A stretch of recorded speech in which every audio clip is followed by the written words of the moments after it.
Right, what's happening, people, and welcome back to episode 8 of The Best of London. It's a sore one for me today because it is the Wednesday after the weekend before Chelsea losing out in what I still call the Carling Cup. What do you call it? Do you call it the Carabao? Do you call it the Carling Cup? Now I call it the League Cup. Yeah. But for many years, it was the Carling Cup. I mean, before, I used to call it the Worthington Cup, mate. Yeah, so that's how old I am. Yeah. So, but now I just call it the League Cup because the brands keep changing. What did you think of the game?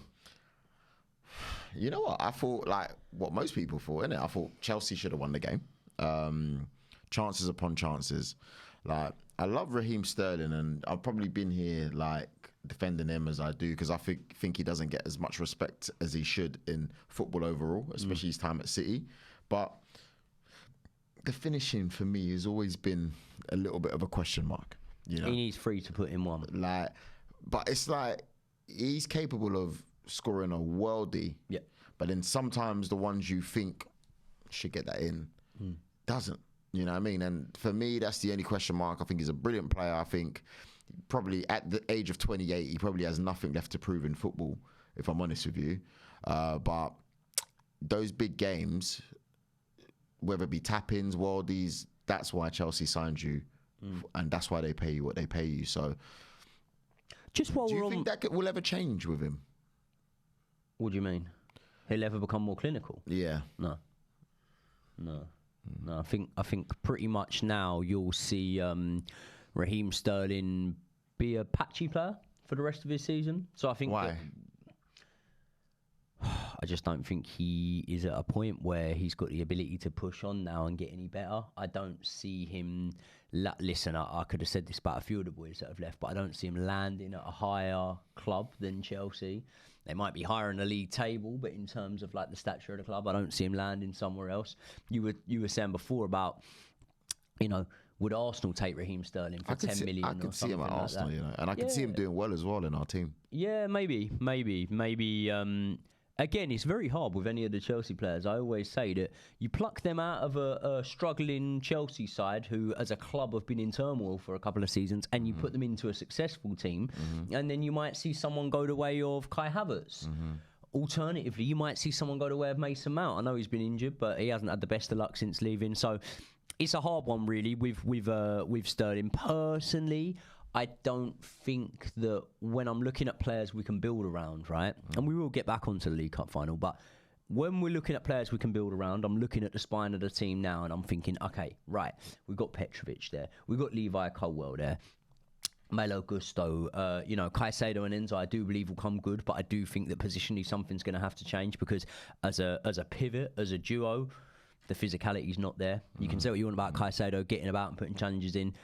Declan Rice isn't scared. I've seen a couple players give him the shoulder. If I'm honest with you. Yeah. But wait, we have a competition that we got to run. We can't ignore the followers, right? Yes. Can we pick a winner from the comments and send them a shirt of their choice, please? A shirt of their choice. Yeah. Okay. Joel Beya here, by the way. Just in case you didn't do the intros. Follow us on socials. Everything's all here.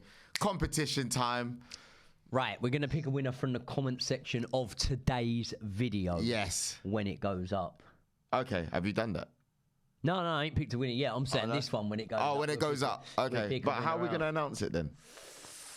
Announce it on next week's episode. Oh, okay, cool. So they got one more week to get the comments in, basically. Get the comments in on this video. And likes. You see, we take care of you, man. We're trying to take care of you. Yeah, you never know. There could be 2 winners. You never know. So get your comments in. Yeah, the best comment, we'll pin it and we'll pick them as the winner and we'll announce it on the next show. Has the reaction been over the top? Look, we can see a good friend of mine in the background, Gary Neville.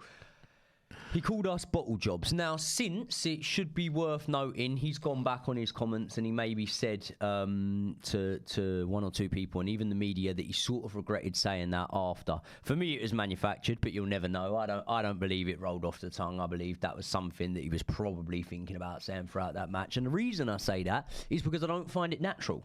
I don't find it natural for someone of Gary Neville's experience and Gary Neville's quality in the game to label that performance bottle jobs. Now, maybe we all have different interpretations of the word. I spoke to you off camera.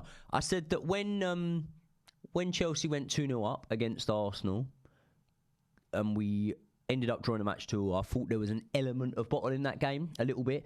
I said before, if Chelsea had failed to go on and beat Spurs earlier on in the season, when we got the 4-1 win over them, but obviously, bearing in mind, when it was 1-1, they went down to 9 men. If we had failed to go on and win that game, when they're playing a high line with 9 men, probably could call us bottle jobs, you know. But to rock up to a League Cup final that the bookmakers had Liverpool as a favourite in, against a manager who, let's be honest, in the 13 times before that day had faced Pochettino in management, and Pochettino had only managed to get 1 win over him. With everything that's been going on this season, the fact we're 11th in the league, the fact that Liverpool are high flying, whether or not they had injuries, even that side that started the game would still, okay, it might not be top of the league, but it'd still be in a Champions League race, and we're 11th. All of that context there, I think the word bottle jobs was massively, massively reactionary. I think he got it wrong. He definitely got it wrong. I really do. But I do think he was emotional and reverting to the fact that they were obviously trying to hold out for pens. That's what I think. I don't. Yes, he said it, and it's out there now. And we were watching the clip afterwards. What Jamie Carragher said. The problem is now that title sticks. Yep. You know, which is unfair to some of the players. Do you reckon, or is it his relationship with Poch? Is it both? I'm not really bothered. I'm not really bothered about the relationship with Poch, man, between him, because that is what it.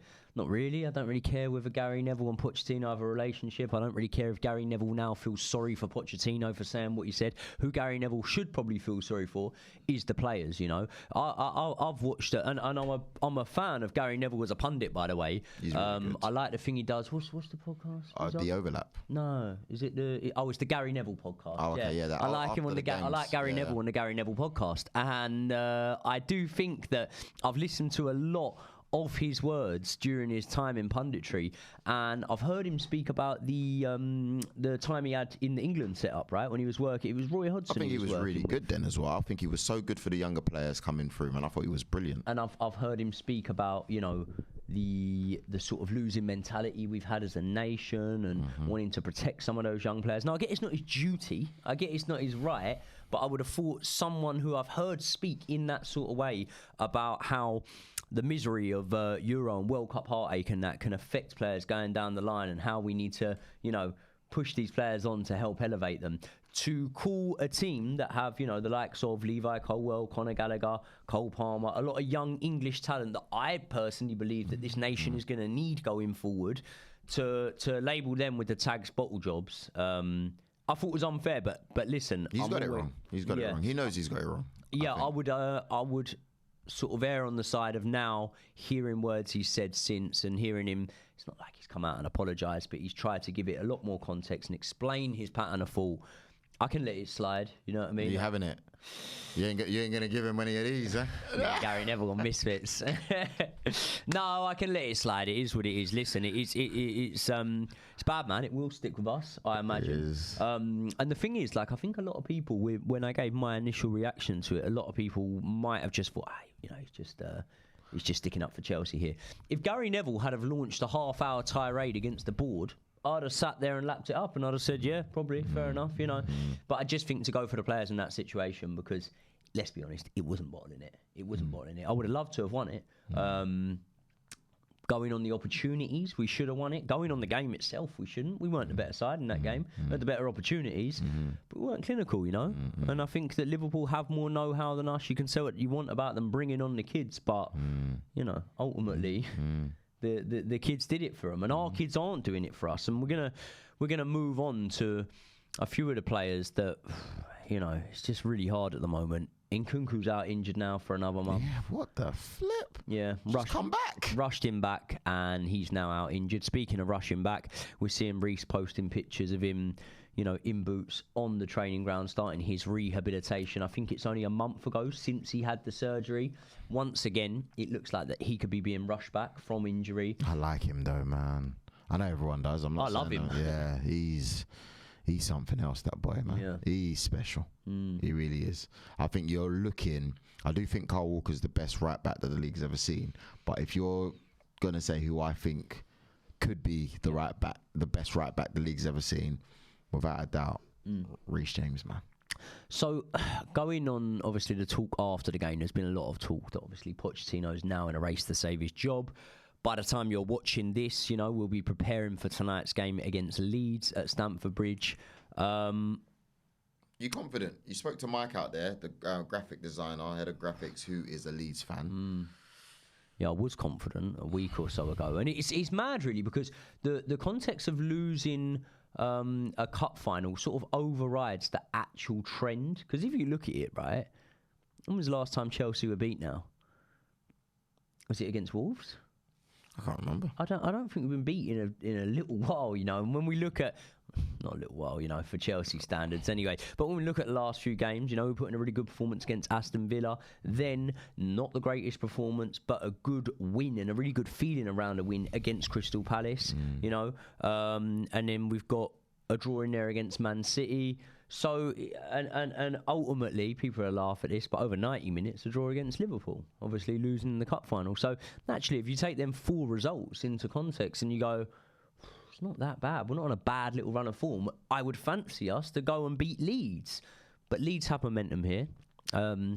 I got a winning feeling about them, and I just think that anyone that comes to Stamford Bridge will smell blood at the moment. So, especially with the pressure that is there, the injury crisis doesn't help at all. Like tonight, realistically, I'd like to drop Raheem Sterling for tonight's game. I don't think he's doing enough to show me that he needs a starting berth there. But ultimately, then when I look at it, who do I drop him for? Who? What? Mudryk? No way. You know what I mean?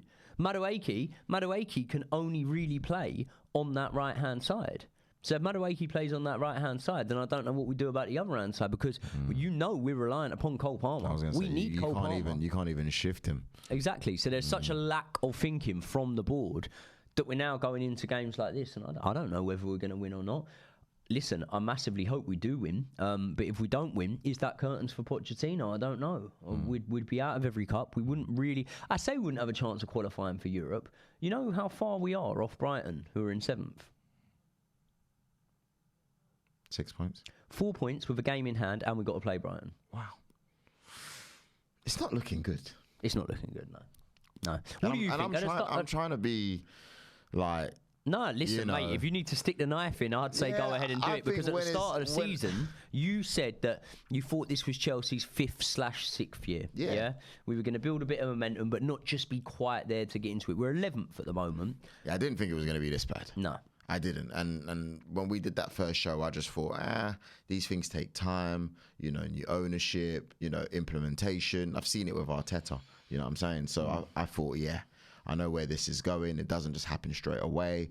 But yeah, I didn't think it was going to be this bad because, you know, I generally rate Poch as a manager. Like I always say, I've been around him and I just think to myself, wow, what a guy. This is a leader of men for the Chelsea men's team. But, bro, it could be over really, really soon. Is he a leader of men?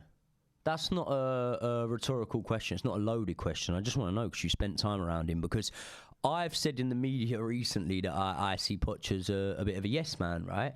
But in the model that the board are going for in terms of only appointing what I would class as yes men, he's probably the most qualified one. He's probably the best one you're going to get in there. I don't think the board want to appoint a Jose Mourinho and Antonio Conte, someone like that who's going to hold a mirror up and show the reflection of the bad work going on behind the scenes. You saw the press conference that Conte did at Spurs. Like, do you really think Todd Bowley wants that? No way. Do you know what I mean?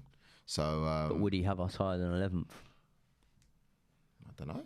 I mean, you're not Spurs, but look how bad it was when he was manager of Spurs. You know, it got really bad at some point. Like, sometimes it's not just the positions that you're in, it's the manner of the defeats as well. And it started getting really bad for Conte. You start to look at a manager and you go, is he? Is he the guy that I thought he was? You know, and sometimes it's the same. You look at Poch and you go, is he? Is he the guy that I thought they were bringing in? And it's hard to tell because there's so much going on at the club.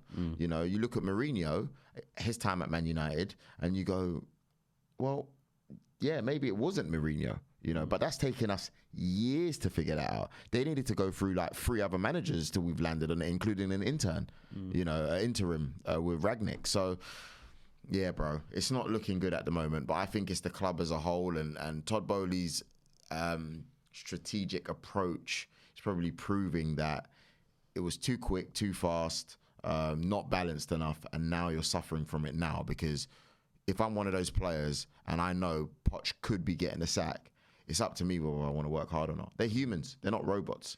Just because you play them in a system and you've been doing shapes and tactical work doesn't mean anything, really. If I turn up and I think, I'm not really going to work today because he's going to be gone in a week's time, then... Do you see any progression from this Chelsea side? I generally do, because I think you got the players. I just think... In terms of Pochettino's job as a manager, do you see progression? Like, say, for example, it's very easy and this doesn't always add up correctly, but you could look at the opening day. The performance against Liverpool on the opening day, I thought was better than the second performance against Liverpool about a month ago or so, and also better than the cup final. Now, I get that isolated performances aren't what you're going to balance a fair argument on, but at the same time, when I look at that, I go, well, the first time we played them, we were better, and we tactically looked better. So what's regressed? Okay, we were without Reece James. Personnel is a little bit different, but what's really regressed? Because whether or not you've got the exact pool of players you would want and the type of players you would want, I do genuinely think that regardless of what you've got, 6-7 months into a job, we should start to see a bit more in terms of the performances, especially when we're comparing it to the same side. I think he's more than capable, Poch. He really is. I think I do still have that belief in him. But if I'm honest with you, is he going to get the time at Chelsea? No, he's not going to get the time. And I think a lot of it is, yeah, you've been poor overall, but your home form, bro. You can't be getting slapped up the way you have been in the last 12 months. You see what I'm saying? Like, I know that's not all down to him, but I think when you lose at home, the fans become restless. And I just don't think he's going to get the time. Even though I do think, is he capable? Yes. Is he going to get the time? No. So you would argue that he hasn't had the time already? I didn't say that. No. I said, is he going to get further time? The time that he needs? Yes. Yeah. And how much time, if you were a betting man, would you say that is? What, till he's gone? No, that he needs to really stomp his authority on this team and for us to start seeing consistent performances, patterns of play, and have an idea of how Chelsea go and win matches. End of the season for sure, I would say, and start of next season. Really? Yeah, but I don't think he's going to get it. Okay. Yeah. Okay. Let's move on to a happier subject for yourself, Arsenal. Another solid performance against Newcastle, What can we say, man? And do you know what else? It comes back to that point of what I'm saying. I just miss seeing so much from this team. Very disappointing result against Newcastle the first time you faced them in the league. Very. You take them back to your home ground. Yeah. You take them to pieces. You know what? It's. I think Rio said this on our Bible 5 show. Check it out if you haven't seen it already. Monday just gone, and he said mentality. We showed good mentality because after the Porto game, I'm not being funny, but I expected a draw. I said I would probably draw because it's hard to pick yourself up from those kind of like, it was a defeat. It's a 90+ minute defeat. It's very hard to pick yourself up after that, you know. Loads of expectations on Arsenal. We went there, we played in our shell out there in Porto, but we came back, and it's as if that game never happened. We let the shackles go. Kai Havertz. Did you know who you sold to us? Joey, look me in the eye and tell me, did you know he was this good? I think you're going a bit over the top of it, to be honest. I was saying to you off camera a minute ago that I'm actually happy to see Kai Havertz flourishing. He's doing well. But he's not scoring winners for you, mate. He's getting a goal in a 4-0 win, a goal in a 5-0 win. Listen, he's putting himself about. This is what people don't see. Even in the game against Liverpool where he didn't score. Yeah. The trouble he gives defences, the silkiness in his play, the link-up play is what allows for everything to flow and for us to, whoever to score and do well. No, I'd agree with you. He did miss a sitter against Newcastle as well. He's missed a sitter against Liverpool as well. Yeah. But he's still got that in him, yes, no worries. But at the same time, he has got the ability to, now what I'm seeing is he's rolling up his sleeves. He could have been one of the players with his head down after the Porto game. Yeah. But that's not the case. Yeah. He was one of our best performers against Jorginho.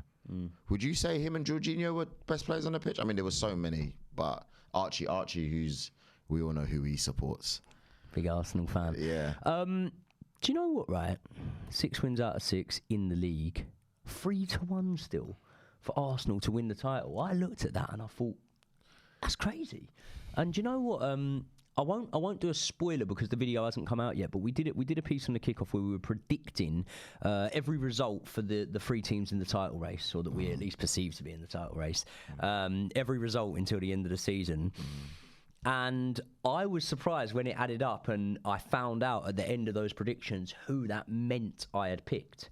Because the team that I would actually pick aren't the team that it ended up being, right? Go on. Mate, I think Arsenal are winning this. Yeah. I think they are. Listen, I'm with you. I hope you're right, but I'm with you. I'm liking the vibes. I mean, out of those 3 teams there, the defence is definitely the best. And when you look at defences, goals are brilliant, man. They win you Defences leagues. win you leagues. Defences win you leagues. Do you know the last time Liverpool won the league, right? It was between them and Man City, and it was pretty close, right? Do you know how many more goals than Liverpool Man City scored that season? How many? 18 more goals than Liverpool. Finished a matter of points behind them, but Liverpool's defence was just way better. Solid. And I think when I look at that Arsenal defence at the minute, even like, sometimes Make sure you stick on this topic, by the way, because I've got a question to ask you. You know, sometimes the biggest compliment, right, you can give a team is when you don't talk about them, or when you don't talk about a situation. David Raya's situation, no one's even talking about it now. It's true, it's kind of gone quiet now. I was talking to Archie the other day, my new roommate Archie. We were saying that obviously Ramsdale, it's come out that he will be leaving at the end of the season. I didn't really check the sources too much. Did you check the sources? Not really. He's going, right. I think you didn't really need to check the sources, but what I'm trying to say is we were like, it's a shame. But he would move on. Yeah. Like, no disrespect to Ramsdale, love him to pieces, but we were like, oh, it's a bit sad, isn't it? Oh well, Rise there. Yeah. It's easy to be positive, man, when things are going well. My question that I wanted to ask you, Virgil van Dijk, good performance, obviously, winning goal against Chelsea in the League Cup final. Where do you rank him in centre-backs that have played in England in the modern era? He breaks into the top 5 for me. But I'm not going to say higher than that just yet. It's very hard when we do this debate because the game is changing. Do you know what I mean? So there's certain centre-backs like, and I'm not even going to have to cast my mind back to like the Tony Adamses and that. I don't think Vidic looks as good in today's game. And I'm not just saying it because we're under his roof. I think Rio looks very good in today's game. He does, doesn't he? He looks, yeah, because he looks like he was ahead of his time. yeah, Saliba style, something along those lines. Do you think Saliba's the closest player we can say remind you of Rio in at least in the Premier League, or would you still say Virgil or? Saliba, yeah, he's got the slickness in defence. Rolls Royce. Yeah. I told Rio he's the real Rolls Royce. Yeah. Saliba. He looks at me like, yeah, mate, you're going to lose your job soon. Speaking of Rio, are you a little bit worried around the sort of loss at Man United, a little bit of pressure piling up on Ten Hag? Why would I be worried? Well, because obviously, if Ten Hag goes... What does that mean? And Ratcliffe goes to Arteta. Rio becomes the manager and there's no more 5. Ratcliffe goes to Arteta and says, do you want to come to Man United? He's jumping at the chance. All of that stuff. Do you know that's so funny, yeah?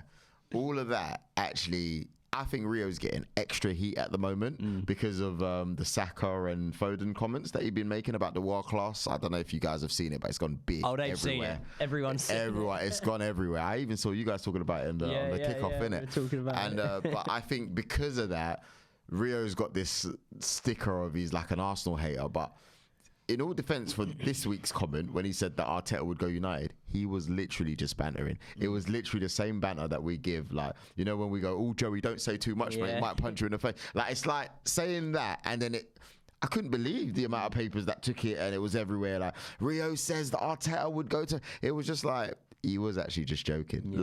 But I think it's so cool, or I say cool, in style right now to clip up Rio hating on Arsenal, especially with everything that happened. I'm going to tell him, you can't speak about my team, bro. We're on to you at the moment. Listen, as long as he's talking about Arsenal and not Chelsea, I'm happy enough with it. Right, let's cap it off. I want to go through this. We've spoke about Kai Havertz. We spoke about his worth to the team and whatnot. We've also done episodes, where we spoke about some of the Chelsea boys and whether they're proving good value for money. So we've got the top 10 most expensive transfers from this season, yeah? So, I mean, no one really signed anyone in January, did they? January. It was rubbish. Everyone's squeaky bum time over the old FFP. Because of your boys. No, Everton, not us. They got reinstated points, mate. They're cool. Mate, do you know what does that mean for you? And really quickly, you in City, was you seeing that and going, yes?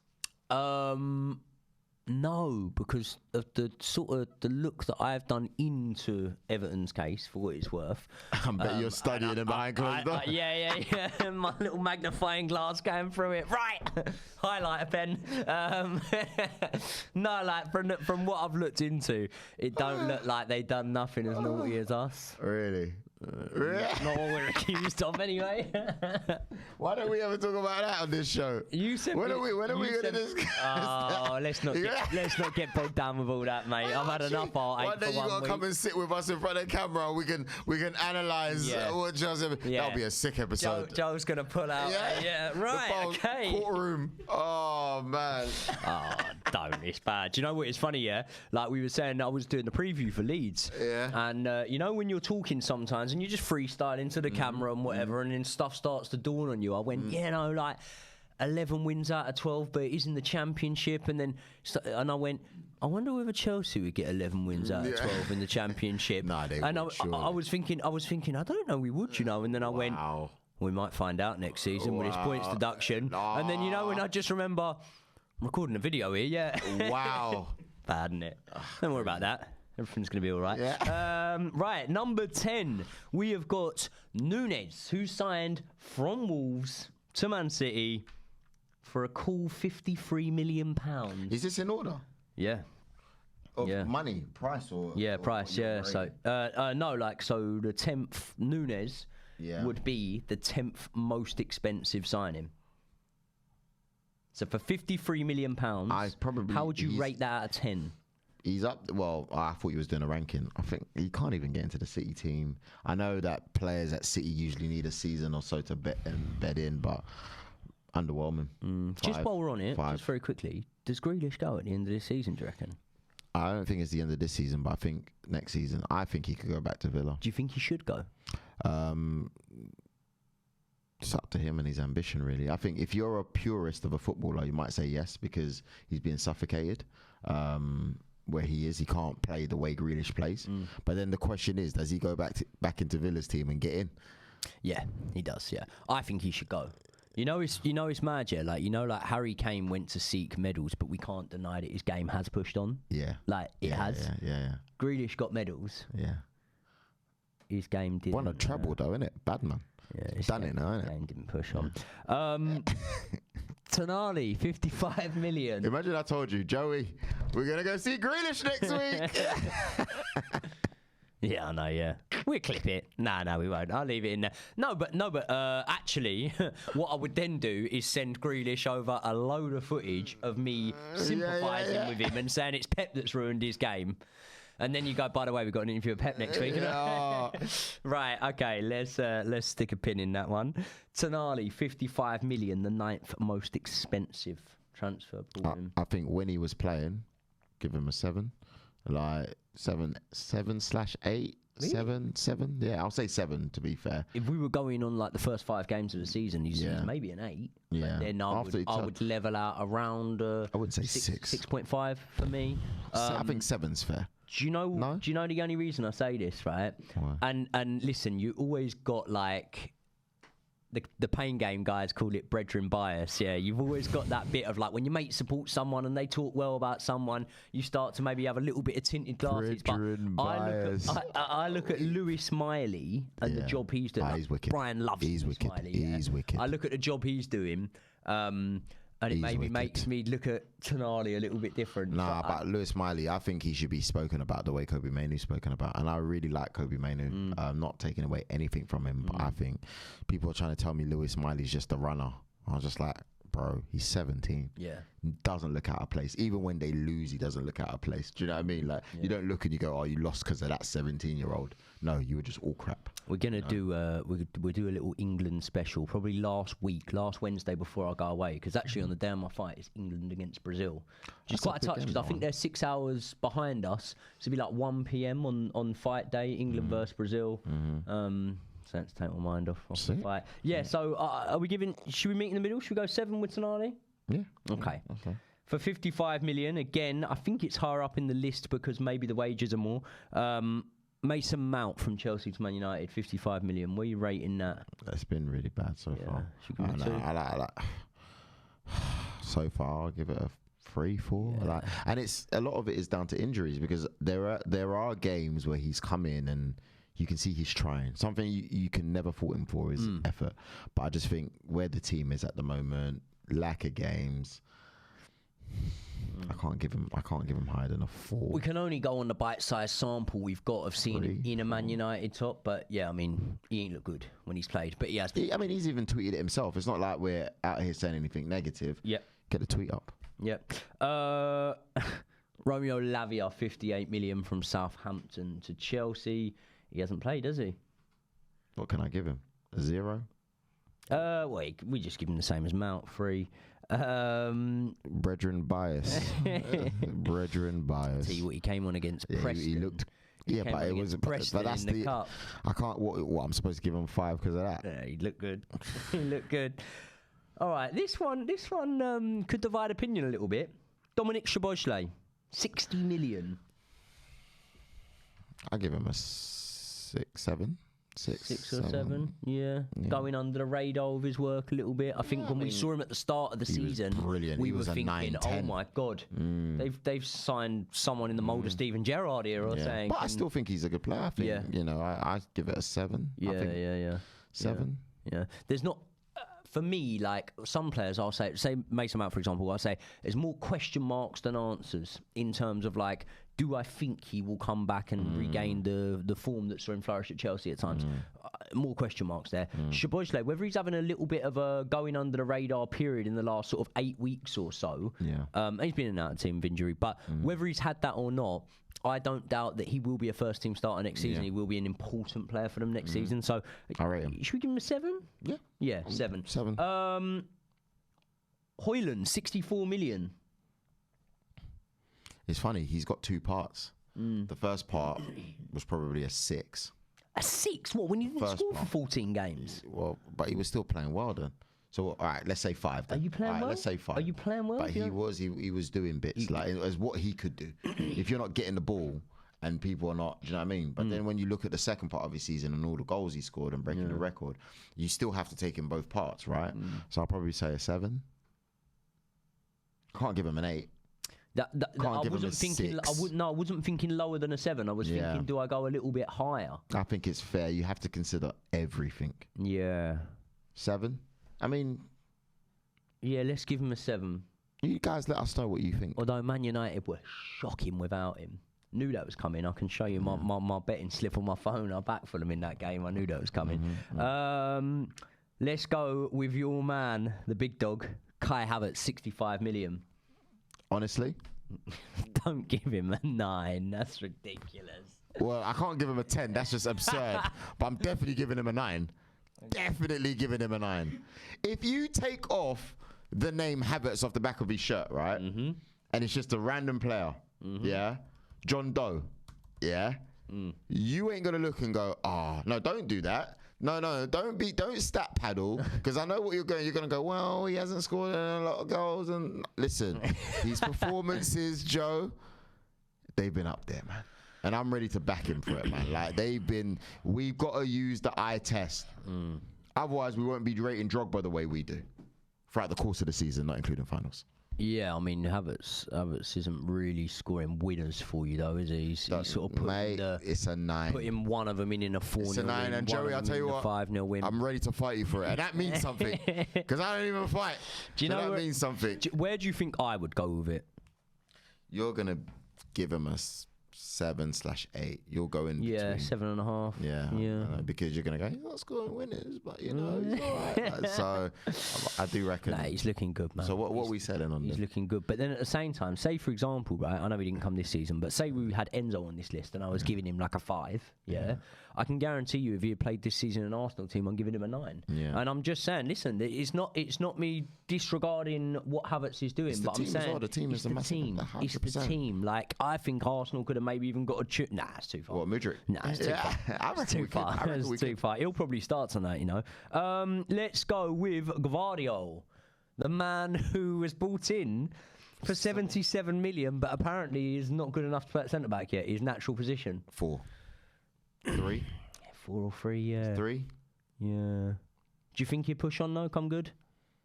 I think he'll have one more chance next season. Yes, because he's got I don't know how long his contract is, but I'm guessing it's a 4 or 5 year contract, right? So you can't completely disregard him. You have to give him a chance. You just have to. It's always very weird at City, isn't it, though? Like some players, he could be the best player next season. Look at what we were saying about John Stones last season. I'm not saying he hasn't been good this season, but he was the best player in the world. He was, he was their Declan Rice. Laporte, when they first got him, you know what I mean? Like anything can happen. You're never safe at City. That's probably why Pep is so good. 4, yeah. Give him a 4, 3, 4. 3, 4, yeah. 3.5. 3.5. Declan Rice, 105 million. I am going to put it out there before you go in with it. I am going to say that it is so hard to ever live up to the price tag when you have price tags like that.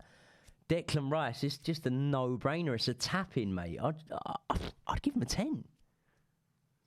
10? Is that your answer? I'll let the people decide what I said. What did I say? He's got to be mad, hasn't he? I'm so happy with him. I'm so happy with him. I wore a West Ham training top at football last night that says Declan Rice on it. Anything Declan Rice, I'm on it. Anything. He's done well, man. He's done very, very well. The boy. 115 million topping this list is Moises Caicedo. 5, 6. 5. Well, you know, the logic you use for Kai Havertz, you said take the name off the back of the shirt. And I suppose what you're sort of meaning by that is also take the feet off, take the attachment off. No. I meant keep the feet on and take the name off. That's what I meant. Okay. And if you take the name off, no, fair enough. Keep the feet on. So what I'm going to do is I'm going to take the feet off and keep the name on, right? And then I'm going to give Caicedo. You can't do that because he's a nice lad. If you take the fee off and you keep the lad, you're going to think, you know what, give him an 8 because he's a really good, he seems like a good person and a good character and someone who wants to do well. But I can't do that. You got to take off the fee. No, sorry, keep the fee, take off the name. Yeah, but you know what goes against him as well? Not just his name, the names you attach to it. Oh, same position as Macalat, same position as Catnap. He's his own man. No, like, I'm don't not compare even him to them. I'm not doing that. Mate, I think he's good. I really do think he's good, and I think his performances have been decent. No, I'm just gonna. Give us a number. Gonna, 7. Oh my days! Stop it, brethren bias. BB. What are you going with then? What are you going with? I can't believe. Stop it. Stop. Well, you can't have that reaction then go over 6. You've got to be saying a 5 then. Yeah, that's what I said. I said 5, 6, 5.5, 5. I think he's been decent enough. Decent enough. Joe, you're killing me here, man. Well. All right, we'll give him a 6. We're meeting in the middle. We'll give him a 6. People, thank you very much for making it to the end of another episode of The Best of London. How are we going to work this out in the comment section in terms of what we rate the comments? What do we want them to do? The original plan was to let us know what episode we're on. Oh, we're on episode 8. Stop. What are you telling? I said it at the start of the episode. Anyway, we should pick from the previous week. Okay. Okay, I think that's fair. 2 weeks ago, isn't it? Yeah. No, at least the last one. Yeah. If they got in the comments when we said it earlier and they've watched the end of the video, they're going to be fuming now. Oh, no. Let's pick them from this one. All right, then. Because we're building up a good, like a lot of people, this is their favourite show that goes out off of the channel. So should we? Do you want to go and pick them now? Is that all right? What, from the comment section? Yeah. Or do you want to? Yeah, let's pick them. Let's pick them. Let's pick it. Should we go this one? Yeah, go on. At Building Blueprint commented 5 days ago. It's episode 8, boys. Love it. We have picked you as the winner. So, building blueprint, let us know. I'm guessing by blueprint, I'm guessing it's going to be a Chelsea fan, Chelsea top. Let us know what team you support, what team's shirt you would like, and we'll get one sent over to you. And obviously, get in the comments section so we can get your address and things like that. Yeah, people, thank you very much for joining us. We will see you all. Wait. Don't put your address in the comment section. Yeah. DM us by Instagram and then that will get sorted, okay? Yeah, good thinking. See you in the next one.